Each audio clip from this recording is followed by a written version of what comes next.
į savo malkavižius aš irgi pilu gerą tepalą, o tepalą pilu aš nuo Hado.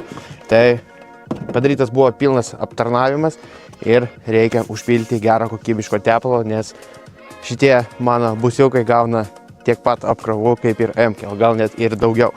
Ir taipogi, nenaujiena, kad pas mane jau antras variklis šitam Merse ir nenoriu tų pačių problemų turėti, tai iš karto kartu su tepalu supilsim ir keramikos. Kad būtų apsauga, kad būtų viskas, kuo puikiausiai, sklandžiai viskas dirbtų. Tai ką, supilam beveik 9 litrus tepaliuką ir ant viršaus įkaitinsim tepalą ir užpilsim keramikos. Tai ir padarom. Op, ir pilam. Oba. Na va, Mersiukas dabar jausis gerai, o dar toj keramikos supilsim, pašildę tepalą, bus iš vis pasaka. Klausykit. Ir kas dabar svarbiausias dalykas. Turime va tokį va dalyką. Žiūrėkit, atsidaro kaip iPhone'as beveik. Op, atidarom.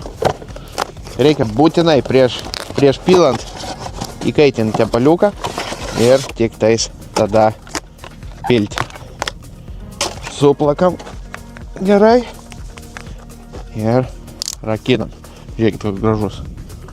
Op. O, reikia dar paplakti. O taip, kaip barmenas. Op, ir supilam. Op, ir teka. Tai va, kebra, jeigu jums reikia kažkokių priemonių, revitalizantų ar tepaliuko, tai drąsiai kreipkitės į fizinės arba internetinės parduotuvės hada.lt.